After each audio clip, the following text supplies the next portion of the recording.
Primeira parte trazendo embasamento histórico e de artigos, que eu vou trazer aqui para vocês as fontes, porque, inclusive, eu coloquei as fontes na legenda do vídeo, tá? Muita gente estava dizendo que eu estava obsediado, muita gente dizendo que eu estava mentindo, muita gente dizendo que eu estava cobrando dinheiro, mas isso só me fez ver que as pessoas não leram realmente na legenda do vídeo, tá? Mas, enfim, ah, as referências estão aqui, tá? A doutrina espírita, né, do Allan Kardec, o céu e o inferno de Swedenborg, tá? Que a gente vai falar sobre isso. Os livros do Chico Xavier, principalmente aqueles ditados pelo Espírito Emmanuel. O Nosso Lar, que é do André Luiz, que eu vou conversar com vocês aí sobre ele, tá? E aqui vai entrar os artigos que estão sendo estudados, tá? Os artigos acadêmicos, que é o Estudos da Universidade de Paraíba de 2007, Invenção da Imagem Autoral de Chico Xavier, que é uma tese da UFC, e a partir também de estudos dos defensores Dr. Alexandre Rocha, Sueli Caldas Schubert e Wagner Borges, que também fazem um trabalho nessa questão em cima do símbolo do Chico Xavier, beleza? Eu fiz uma linha de tempo aqui para ficar mais fácil de acabar explicando para vocês. Então a gente vai sair do princípio do Swedenborg, tá? Do sueco Swedenborg, até chegar ao final do vídeo, que vai ser a respeito do nascimento do Chico. E a partir daí, sim, a gente começar a entrar nas minhas deduções, beleza? Entre 1688 nasceu Swedenborg. O Swedenborg, ele era um sueco muito respeitado, principalmente na parte científica. Ele era um matemático excelente, ele era um filósofo excelente, ele era muito ligado na questão da ciência, beleza? Um dia, com 57 anos, ele estava almoçando de boa na casa dele e ele relata que, enquanto ele estava almoçando, ele teve a presença de um ser de luz na frente dele. E esse ser de luz começou a colocar ele a ter experiências, aí entra muito no que você acredita, que fez com que ele enxergasse cidades espirituais. Porém, uma coisa que vocês vão notar na obra dele, que por mais que ele não se refira exatamente às palavras que foram associadas a Kardec e até palavras que a gente conhece hoje, pela linguagem limitada daquela época, possivelmente, muitas das coisas que ele veio trazendo nessa questão do céu e inferno do livro dele, que é a questão como funcionam as hierarquias espirituais, como funcionam as construções aí de casas, calçadas, como são as relações lá também, como que funciona a questão do divino lá também, tudo isso já foi colocado na obra do Swedenborg. Tá? Devo ter pronunciado errado. Mas, inclusive, essas fontes que eu falei para vocês são estudiosos que também tentam tirar um pouco a questão do Allan Kardec ter sido a pessoa que criou, digamos assim, e colocar o Swedenborg, que eu vou começar a chamar ele de sueco para ficar mais fácil de lembrar, como realmente o princípio, como o criador desse sistema de crença. Quem está me acompanhando agora, eu tenho certeza que a quantidade de seguidores aí que me seguiu foi mais pela informação, tá? E tá tudo bem. Só que, caso você não queira assistir os vídeos explicativos, enfim, aqui já está a fonte, então você tira as suas próprias conclusões. A gente não precisa de mestres, gurus para ir atrás das coisas. Vocês podem tirar isso também, tá? A minha forma de trabalho com oráculo, com ritos, enfim, até mesmo com os meus mentorados e alunos, é sempre essa questão. Eu vou passar informações, mas vocês têm que me questionar também, tá? Mas, de qualquer forma, tá? Aqui começamos com o nascimento de Swedenborg. Swedenborg, ele foi um matemático, um filósofo, um cientista muito respeitado e com 57 anos ele teve a sua primeira experiência espiritual.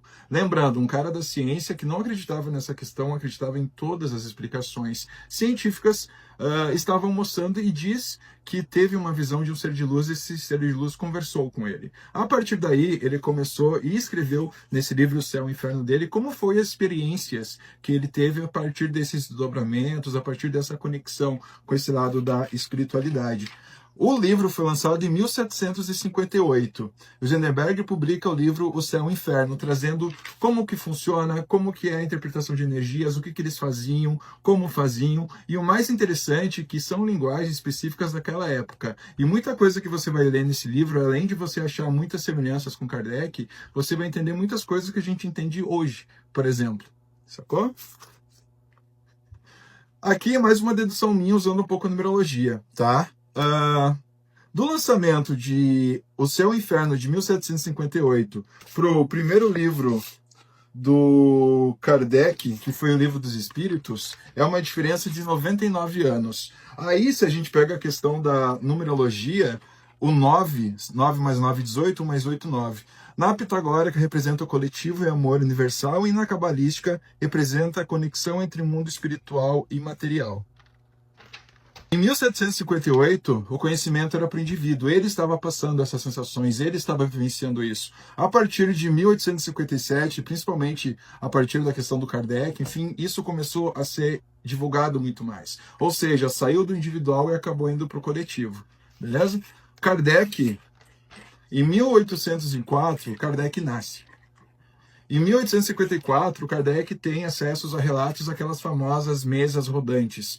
E a partir daí, também uma pessoa que não era ligada à espiritualidade começa a usar a sua cabeça, o seu processador, para ver o que estava por trás desse movimento. Para vocês, em 1854 ele tem o relato das mesas rodantes, que então ele começa a usar a sua cabeça e começa a tentar entender o que está por trás dessa manifestação, beleza? Em 1855, Kardec processou essas informações para que em 1857 ele lança o Livro dos Espíritos, tá? É interessante que eu coloquei aqui, ó. Kardec não pode admitir que a base era do sueco. Como vocês sabem, eu estou dizendo sueco para me referir ao Swedenborg, porque senão eu sempre vou estar lembrando o nome. Kardec não pode admitir que a base era dele. Na época, a ciência não aceitava visões místicas, por isso ele batia muito em cima do método, beleza? E olha que interessante, ó. De 1857 até 1868 tem os lançamentos das doutrinas do Kardec, que vem em 57 o Livro dos Espíritos, 61 o Livro dos Médiuns, 64, tô suando, tá muito quente. 64, Evangelho segundo o Espiritismo, 1865, O Céu e o Inferno, e 1868, a Gênese. Interessante que tem uma passagem de 11 anos. Aí eu estou usando bastante questão de numerologia. Caso alguém queira me corrigir nesses cálculos, fique à vontade, tá? Tanto na cabalística, os 11 anos representam a questão de romper de dogmas e mensagens, comunicações. Esse intervalo é do primeiro ao último livro. Então aqui a gente já entende que até nesse período de tempo tem a ver com comunicações também, tem a ver com esclarecimento também. Mesmo pegando toda essa base do Swedenborg, tá? Ele também trouxe uma base dele, mas muito influenciada por o Swedenborg, o sueco. Certo? Em 1869, Kardec falece. Ah, e lembrando, gente, o nome do Kardec não era esse mesmo, tá? Ele usou esse nome de Kardec após ter sido revelado. Agora não vou me lembrar se ele era a encarnação de... Agora não vou me lembrar, tá? Mas se alguém quiser me falar ali, eu não lembro de onde ele adotou exatamente, que realmente não era o foco do vídeo. O foco do vídeo é o Chico Xavier, tá? Eu só tô passando para vocês porque realmente eu não gosto de ficar falando alguma coisa e não passar base para vocês. Não faz sentido. Como eu disse, todo mundo tem acesso, tá?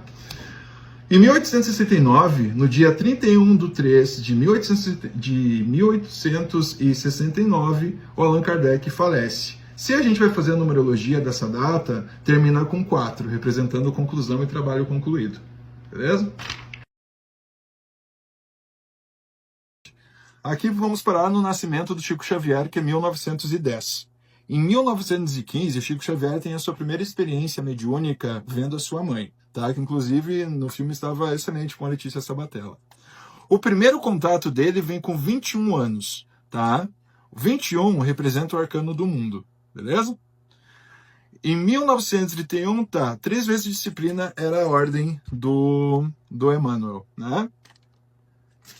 Aqui eu fiz uma linha de tempo dos livros, que principalmente aqueles inspirados pelo Emmanuel, tá? Daí tem 32, 35, 38, 39, 41. Obviamente teve muito mais obras, mas aqui eu peguei algumas obras-chave para estar fazendo essa base, tá? Os detalhes que eu coloquei aqui foi o seguinte. Primeiro, o Swedenborg, ele morre em 1772. Em 1804, nasce o Kardec. Tem um vácuo de 32 anos. E, somando isso na numerologia, vai dar o 5, que é a mudança e a transição, ou seja, de um ponto do outro. Em 1869, o Kardec morre. Aí, em 1910, nasce o Chico Xavier. 41 anos. Novamente, se fazer o cabalístico disso, vai dar os 5. E, de novo, mudança. Como se fosse a transição da teoria pessoal para depois chegar em Kardec e ele achar formas de começar a colocar isso para o mundo e chega para Chico Xavier para ser espalhado realmente. Entende? Porque não quero entrar em questão de doutrinas espíritas, enfim, ou como foi divulgado isso realmente na história, que eu estou dizendo como deveria ter sido, pelo menos, tá? E o mais interessante é que se a gente somar esse vácuo de tempo, tanto de 32 quanto de 41, a gente vai chegar no número 11. E o número 11, para quem trabalha com numerologia, sabe que é o número do canal, é o número do mensageiro. Entende? Então, tudo, esse vácuo de tempo também representa algo. Semelhanças que eu achei entre o sueco e a doutrina espírita do Kardec foi, primeiro, Svanderborg usava o termo substância espiritual. A doutrina espírita usa fluido cósmico universal. O Svanderborg fala dos anjos, ou seja, fala mesmo dos anjos, como eles se comunicavam. Kardec coloca como telepatia. Svanderborg fala sobre sociedade por afeição. Aí a doutrina espírita, Kardec, fala de colônias por evolução, simpatia. Svanderborg fala de amor e sabedoria e a Kardec fala sobre a inteligência suprema. Eu fiz algumas anotações que me chamaram a atenção, assim como eu fiz a comparação das obras, pegando o sueco Svanderborg com a doutrina de Kardec, eu fiz a mesma coisa pegando os livros do Emmanuel, tá? E fazendo a mesma comparação com o livro de 1758. O interessante que vocês vão perceber, e inclusive eu coloquei isso até mesmo como uma diferença de escrita, é o seguinte: alguns termos que são usados tanto pelo sueco quanto pelo Emmanuel são muito semelhantes. Por exemplo, o sueco, ele fala sobre a possibilidade de você plasmar suas roupas através do seu pensamento lá. Consequentemente, o Emmanuel chama isso de ideoplastia, tá? A questão de espaço subjetivo também é uma concordância. Basicamente, eles dizem que lá não teria essa questão da distância. Você mentalizava tal lugar, a tal pessoa, você estaria já ao lado dela. E sobre a questão do sol divino, tá? Para um era sol divino e para outro inteligência suprema. Porém, se você vai comparar as escritas dele, inclusive isso eu também coloquei aqui, se a gente for pregar o Svanderborg, que entra muito numa escrita técnica, até mesmo pela questão de ele ter sido cientista, e a gente pegar a questão de Emmanuel, a gente vai perceber que, por mais que um seja mais analítico, o outro também é um pouco mais filosófico, mas também é extremamente preciso. Correto? Um outro ponto que eu coloco aqui é que o Emmanuel sempre fala a respeito que só entra no céu quem tem algo a oferecer. Desculpa. Quem fala isso? Svanderborg fala, ninguém entra se não for útil. E Emmanuel fala, serviço. Serviço. Tem que ser útil de alguma forma. Emmanuel se apresenta como Publius Centullus, tá? Inclusive, isso muita gente comentou no vídeo, tá? Svanderborg afirma em seus livros que teve contato com seres que viveram na época do Império Romano. Aí vai começar a ficar interessante. Por que o nome Emmanuel? Emmanuel, no hebraico, significa Deus conosco ou divino em nós. Uma coisa que eu não falei no início do vídeo, que Svanderborg, o nome dele era Emanuel Svanderborg. E o mais interessante nisso, se você vai fazer a numerologia do nome Emanuel, que é o nome do sueco, vai somar o número 8, que significa autoridade. Se você vai fazer com Emmanuel, é o número 3, comunicação e mensageiro. Se você vai somar esses dois, vai dar o número 11, mestre do canal, mestre da comunicação. Emmanuel, tá? Somando vai dar 8, autoridade. Se a gente pegar o nome do mentor Emmanuel, somando vai dar 3, comunicação e mensageiro. Somando esses dois números, tá? Vai dar o número 11, que representa mestre do canal, número perfeito, beleza? Se a gente vai pegar o nome Emmanuel, mas colocar o nome completo Emanuel Svanderborg, se a gente somar o primeiro nome vai dar o 8 de autoridade, se a gente somar o sobrenome vai dar 4, que representa trabalho concreto. Somando esses dois aqui, vai acabar resultando novamente no 3, fazendo com que a gente pare de novo no mentor. A gente pegou o nome de quem iniciou tudo e todo o cálculo levou a gente para o mentor Emmanuel. Esse vídeo não é de forma alguma desvalorizar, seja uma crença ou até mesmo um símbolo que é Chico Xavier, tá? Indiferente de qual seja a sua opinião sobre ele, quem foi, o que fez, enfim, o que importa é o que ele fez no agora. O que importa é o que ele fez nessa terra e você sabe muito bem, isso você não pode dizer, até mesmo algum certo preconceito que você tenha por dizer que ele é um santo, por dizer que ele queria ser um santo ou não, é porque você viu que ele realmente fazia as coisas. Então, assim como eu faço no meu trabalho, e nos meus estudos, eu jamais vou tocar ou mexer em algo que ou eu não tenho uma base para estar falando sobre isso, beleza? Isso meus alunos, meus mentorados, meus consulentes sabem, tá? Continuando.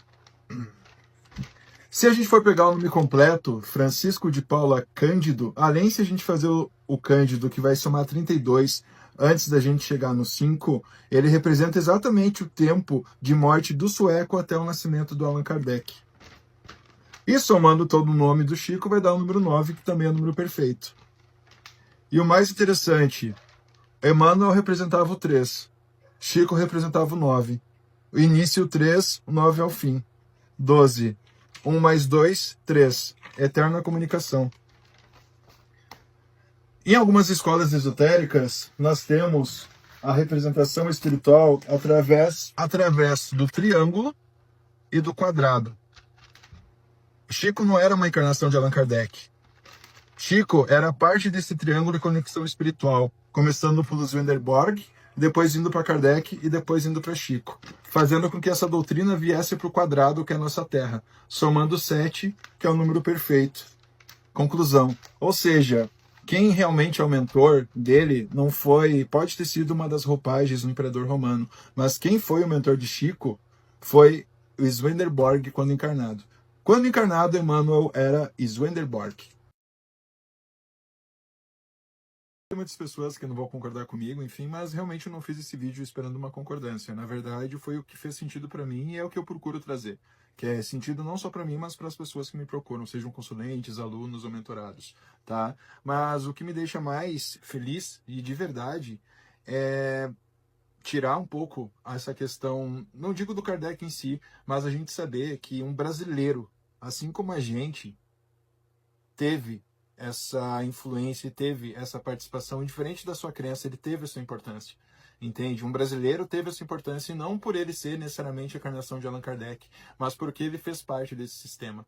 O problema é que a gente está muito acostumado a apenas ouvir pessoas, gurus, mentores realmente reconhecidos e com várias pessoas em torno, mas a gente acabou esquecendo de qual que é o princípio do todo, entende? Então, o meu intuito com esse vídeo jamais foi atacar, seja egrégor espírita, seja os espíritas. Na verdade, é só para exaltar, mesmo que é a figura de Chico Xavier. Eu não sou espírita, eu tenho as minhas questões pessoais e religiosas.